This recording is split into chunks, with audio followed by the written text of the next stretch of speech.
Elias built his cabin to keep the world out, but when a desperate knock shattered the silence before dawn, his fortress became a refuge for a woman and her child. What began as an act of mercy soon turned into a fight for love, survival, and the courage to face a past that refused to stay buried. The silence in Elias's cabin was a physical presence, as solid and unyielding as the timber walls he had raised with his own hands. It was a silence born of solitude, measured in the solitary tick of the mantel clock and the low hiss of the lantern casting a single golden pool of light on the worn wooden table. He sat within that circle of light, his hands, broad and calloused from a life of hard labor, carefully mending a leather harness. Each pass of the needle was precise, deliberate, a small, ordered act in a life stripped down to its barest essentials. He had come to this remote stretch of land seeking refuge from a world that had taken more than it had given, and for a time the vast, empty prairie had been a balm to his wounded spirit. He had built his home as a fortress, a bulwark against the chaos of the past, but as the years wore on, the quiet he had once craved began to feel less like peace and more like a profound and aching loneliness. The house was sturdy, the pantry was stocked, but his life was hollow. He was a protector with nothing to protect, a guardian of emptiness. He finished his work, the mended harness now stronger than before, and hung it on a peg by the door. He walked to the small window, his gaze sweeping the familiar, darkening landscape. The first stars were beginning to appear in the vast velvet sky. He looked at the empty chair across the table, at the cold, unused hearth, and a yearning, sharp and sudden, pierced the carefully constructed armor around his heart. It was a yearning for something more than just survival, more than the endless cycle of seasons. It was a yearning for a shared silence, for the quiet comfort of another human presence, for a reason to build a fire that did more than just ward off the chill of the night. The frantic, desperate pounding on his door came just before dawn, a sound so alien in his ordered world that he was on his feet, rifle in hand, before the last echo had faded. He moved with the quiet, predatory grace of a man who lived on intimate terms with danger. Through a narrow gap in the shutters, he saw a lone figure slumped against the doorframe, a small bundle clutched in her arms. He eased the door open, the rifle held at a low, non-threatening angle, his eyes scanning the surrounding darkness for any sign of a threat. It was a woman, her face pale and streaked with grime, her dress torn and stained with the dust of a long and desperate journey. She looked up at him, her eyes wide with a mixture of fear and defiance. "Please," she whispered, her voice hoarse and raw. "Help us." She held out the bundle, and he saw that it was a child, a little girl with a fever-bright flush on her cheeks, her breathing shallow and ragged. He looked from the sick child to the woman's face, and he saw not a threat, but a survivor, a woman pushed to the very edge of her endurance. He saw the fierce, protective love in her eyes, a love that mirrored the deepest, most hidden yearnings of his own heart. Without a word, he stepped back, opening the door wide. "Come in," he said, his voice gruff from disuse. He led her to the hearth, his actions swift and efficient. He laid fresh kindling and lit a fire, the flames quickly chasing the shadows from the corners of the room. He filled a kettle with water and set it on the hob, the familiar domestic task a small anchor in the sudden, unexpected storm that had broken upon the shores of his solitude. He did not ask for explanations, did not demand her story. He recognized a need, a desperate, urgent need, and he met it with the simple, practical currency of a safe haven. She sank onto the hearthrug, her body trembling with exhaustion and relief. "Thank you," she breathed, the words a prayer. He gave a curt nod, his attention already focused on the child. As the sun began to cast its first pale light across the prairie, the silence in his cabin was irrevocably broken. It was no longer the empty silence of loneliness, but the quiet, watchful silence of a shared vigil, a silence filled with the soft, raspy breaths of a sick child, and the unspoken gratitude of a desperate mother. His fortress had been breached, not by force, but by a plea for help, and in answering it, he had unknowingly opened the door to a future he had never dared to imagine. The days that followed fell into a new, unfamiliar rhythm, a quiet choreography of shared purpose. The woman, whose name he learned was Alara, was a constant, quiet presence in his small cabin. She rarely spoke, her words as carefully rationed as their dwindling supply of coffee. But her gratitude was in her actions, in the way she kept the cabin tidy, her movements economical and efficient, in the way she mended his worn shirts, her stitches small and neat, in the way she prepared their simple meals, transforming his meager rations into something that tasted of home. The child, Freya, slowly began to mend under their combined care.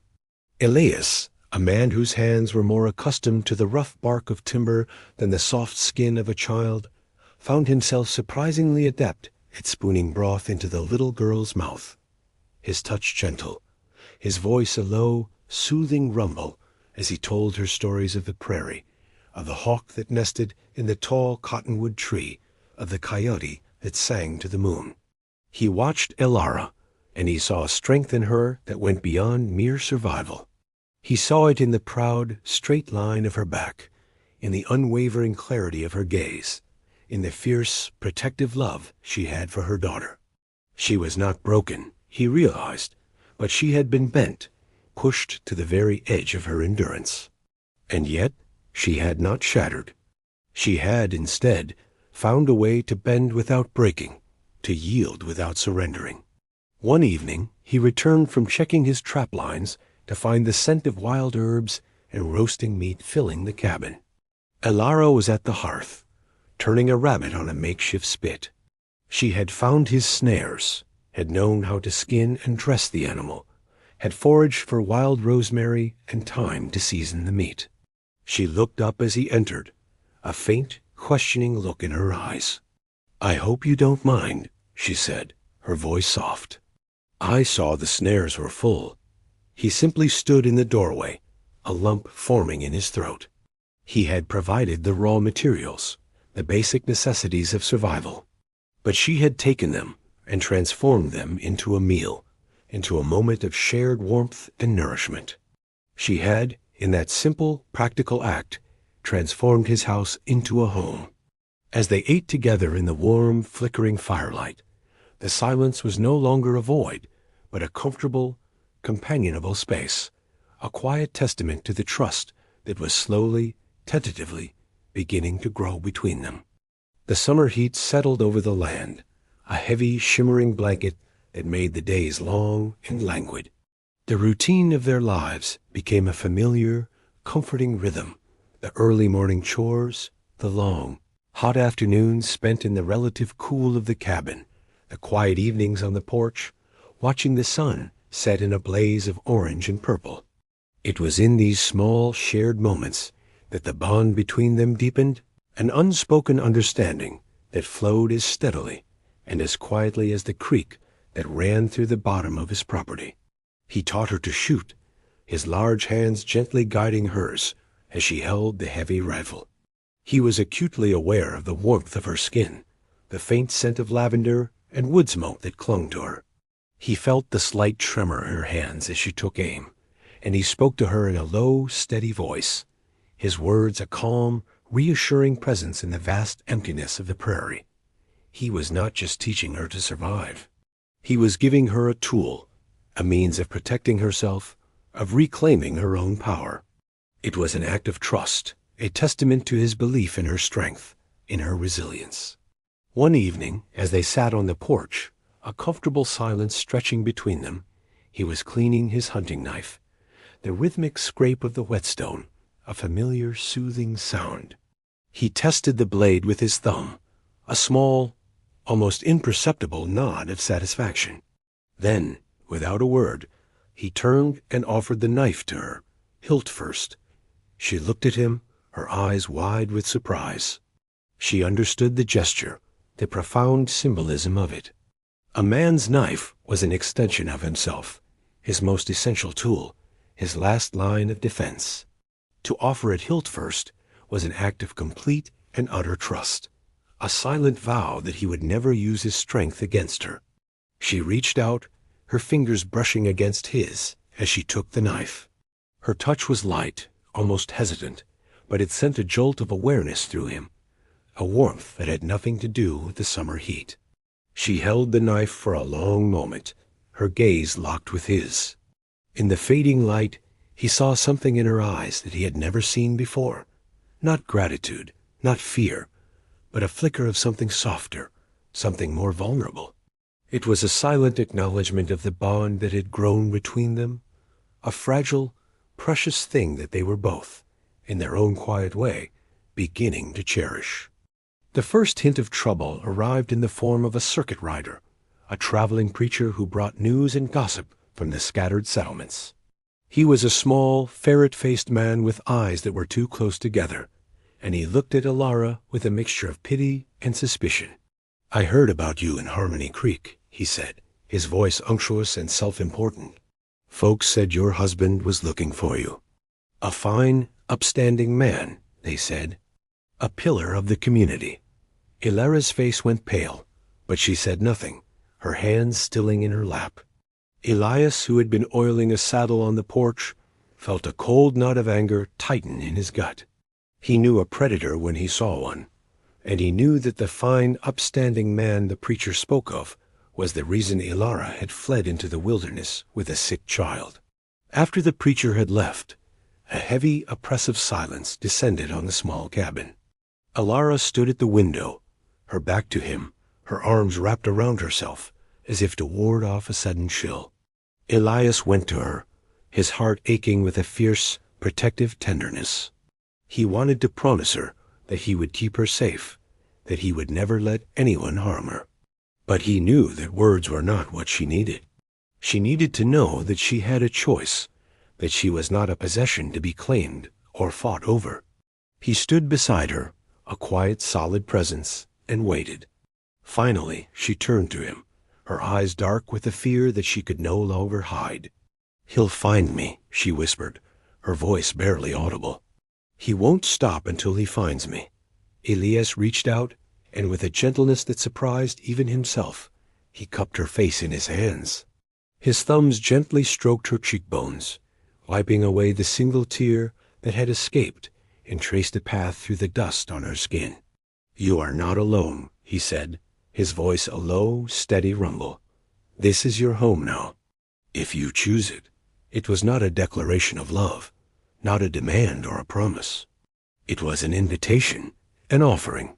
He was giving her a choice, a chance to put down roots, to build a new life on a foundation of respect and mutual trust. He was offering her not just the protection of his home, but the shelter of his heart. And in the quiet, charged space between them, he waited for her answer, his own heart pounding a slow, heavy rhythm against his ribs. She leaned into his touch, a small, almost imperceptible movement, but it was enough. It was an answer, a silent acceptance of his offer. In that moment, something shifted between them, the unspoken longing that had been simmering beneath the surface for weeks, finally breaking free. He lowered his head and kissed her, a gentle, questioning kiss that held all the pent-up yearning of his lonely years. It was not a kiss of passion, but of tenderness, of a deep and profound reverence for the woman who had brought light and warmth into his empty life. She responded with a soft, hesitant sigh, her lips parting under his, a silent invitation to deepen the kiss. He wrapped his arms around her, pulling her close, and for the first time in a long, long time, he felt whole. They stood there for a long moment, lost in the quiet miracle of their first embrace, the world outside the small cabin fading into insignificance. The threat of her past still lingered, a dark shadow on the horizon.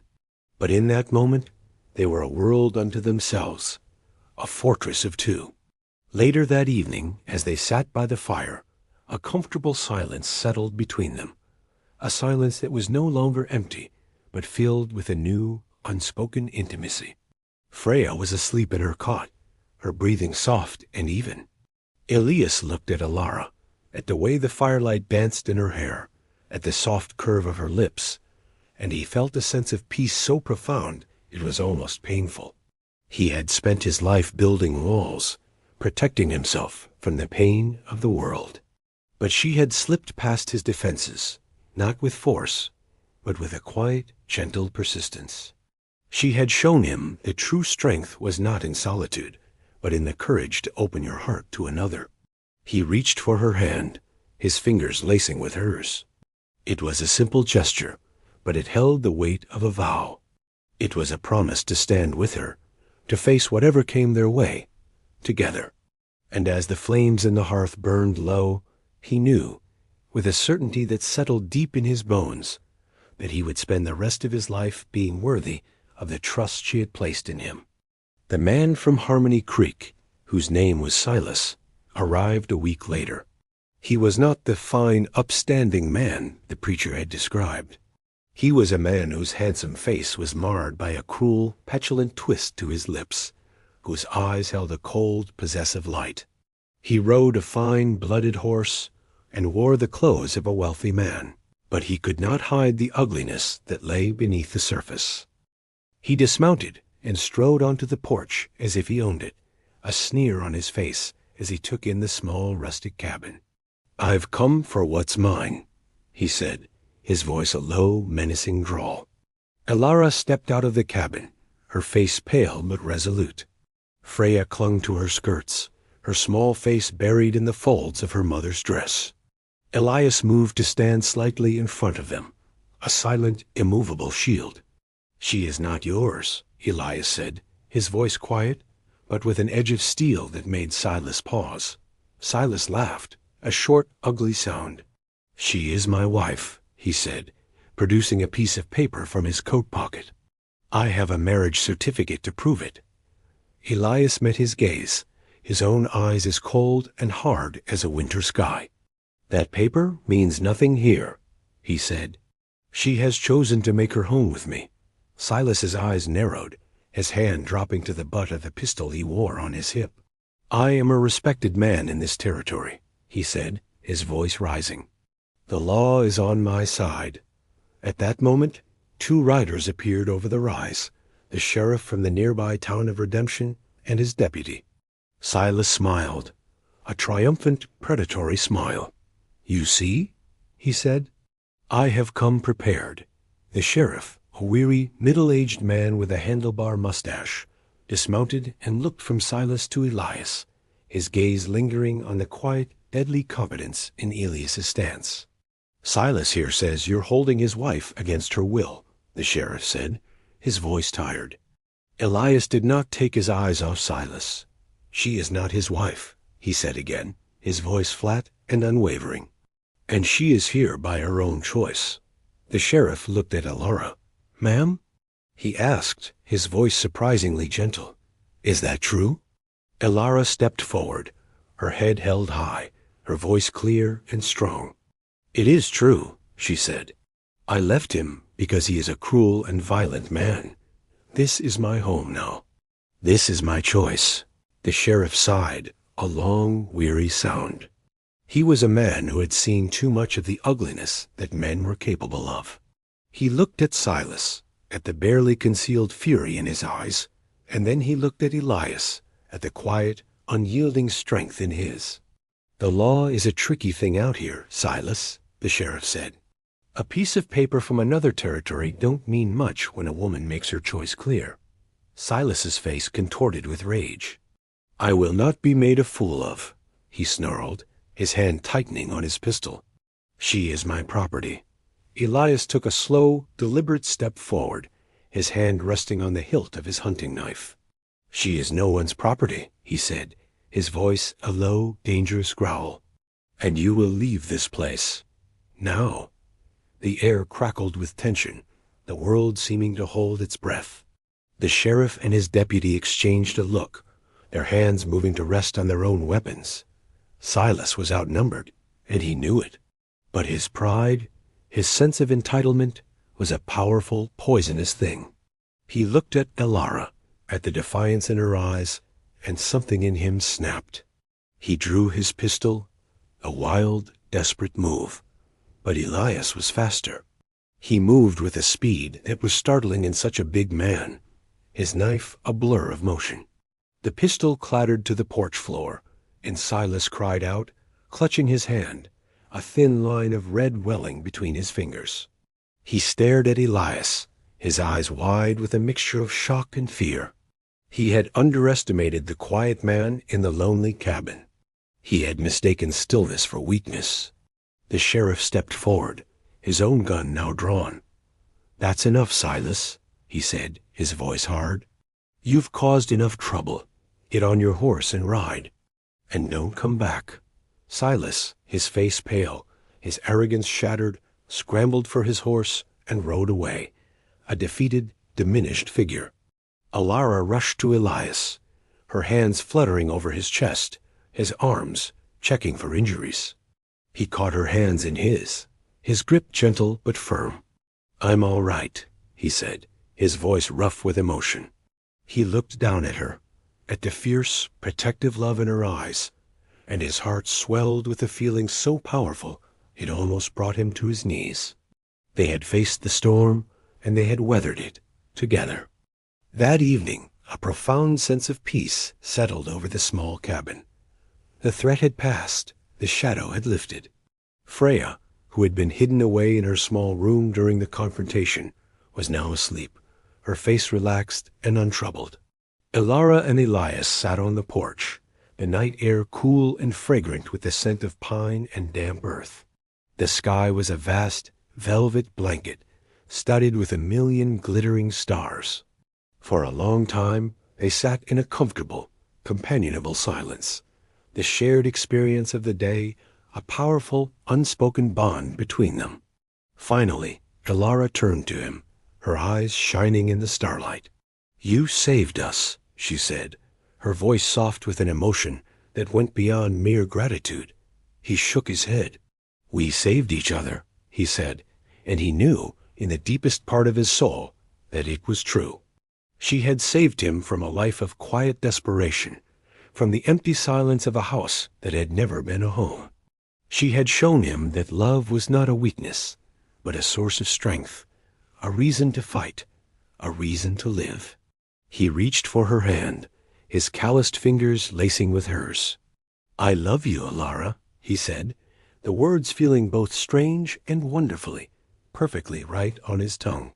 He had never spoken those words to anyone before, and they held the weight of a lifetime of unspoken yearning. A slow, beautiful smile spread across her face, a smile that seemed to light up the darkness. "I love you too, Elias," she whispered. He leaned in and kissed her, a long, slow kiss that was both a celebration and a vow. It was a kiss that spoke of shared struggles and shared triumphs, of a love that had been forged in the crucible of adversity. It was a kiss that promised a future they would build together, one day at a time. And as they sat there, their hands and hearts entwined, they knew that they had found their home, not in a place, but in each other. The days that followed were filled with a quiet, joyful tenderness. The memory of Silas's visit faded, replaced by the simple, beautiful rhythm of their life together. They were a family now, in every sense of the word. They worked together, ate together, laughed together. Elias, who had once been a man of few words, found himself talking to Elara for hours, sharing his hopes, his fears, his dreams. And she, in turn, opened up to him, her own stories unfolding like the petals of a flower, revealing the strength and resilience that lay at her core. One evening, as the first chill of autumn was in the air, Elias presented Elara with a small, awkwardly wrapped package. She opened it to find a simple silver locket. He had traded a month's worth of furs for it in the town of Redemption. He opened the locket for her, and inside, on one side, was a tiny, expertly carved bird, a symbol of her freedom. The other side was empty. "For a picture of Freya," he said, his voice gruff with emotion. "And you. Tears welled in her eyes as she looked at the locket, at the man who had given it to her. It was the most beautiful thing she had ever owned, not because of its monetary value, but because of the love that it represented. It was a symbol of their new life, a life built on a foundation of trust, respect, and a deep, abiding love. She threw her arms around his neck, her heart so full she could barely speak. "It's beautiful," she whispered. "Thank you." He held her close, his chin resting on the top of her head. "I'll keep you safe," he said, his voice a low, steady rumble. "Always." It was a simple promise, a vow made not in a church, but in the heart of the wilderness, under a canopy of stars. It was a vow to protect, to cherish, to love. And as she leaned back against him, the cool metal of the locket resting against her skin, she knew that she was finally, truly home. Winter arrived, blanketing the prairie in a thick white mantle. But inside the small cabin, it was warm and bright. The fire in the hearth was always burning, a cheerful, crackling sentinel against the cold. The shelves were stocked with preserves, the woodpile was high, and the small home was filled with the sounds of a happy family. Elias had never known such contentment. He had spent his life as a solitary wanderer, a man without roots, without a home. But now he was a husband, a father. He had a place in the world, a reason to get up in the morning, a reason to come home at night. He would watch Alara as she read to Freya by the fire, her voice soft and melodious, and his heart would ache with a love so fierce it was almost painful. He had found his purpose, his reason for being, in the love of this woman and child. One evening, as a blizzard raged outside, the wind howling like a hungry wolf, Alara came to him as he stood by the window, watching the storm. She slipped her arms around his waist, her head resting against his back. "What are you thinking about?" she asked, her voice a soft murmur. He turned in her arms, his hands cupping her face. "I'm thinking," he said, his voice thick with emotion, "that I am the luckiest man in the world." He kissed her then, a long, slow kiss that was filled with all the love and gratitude in his heart. The storm could rage, the world could be a harsh and unforgetting place. But in here, in this small, sturdy cabin, they were safe, they were home. They had each other, and that was all that mattered. Years passed. The seasons turned, each one leaving its mark on the land and on the people who lived there. Freya grew from a small, fragile child into a strong, vibrant young woman, her laughter echoing through the small cabin. The homestead prospered, the small patch of land transformed by their hard work and dedication into a thriving, self-sufficient farm. Elias and Alara grew older, their hair streaked with silver, their faces etched with the lines of a life well lived. But the love between them never faded. It deepened, matured, becoming a quiet, steady flame that warmed them through the coldest of winters. One summer evening, as they sat on the porch, watching the fireflies dance in the twilight, Elias reached for Alara's hand. Her fingers, though gnarled with age, were still as soft and familiar to him as his own. "Do you ever regret it?" he asked, his voice a low, gravelly rumble. "Coming here? Staying?" She turned to him, her eyes, still as clear and bright as the day he had first seen her, filled with a deep, unwavering love. "Never," she said, her voice soft but firm. "This is the only home I have ever known. You are my home." He brought her hand to his lips and kissed her weathered knuckles. The silence that fell between them was not empty, but filled with a lifetime of shared memories, of shared struggles, of shared joys. It was the silence of two souls who had found in each other a perfect and complete union. As the last light of day faded from the sky, they sat together, hand in hand, two solitary figures who had found in each other a love as vast and as enduring as the prairie itself. Theirs was not a story of grand passions or dramatic declarations. It was a quiet story, a simple story, A story of how a house can become a home, how two broken souls can mend each other, and how love, in its purest, most unassuming form, can truly conquer all.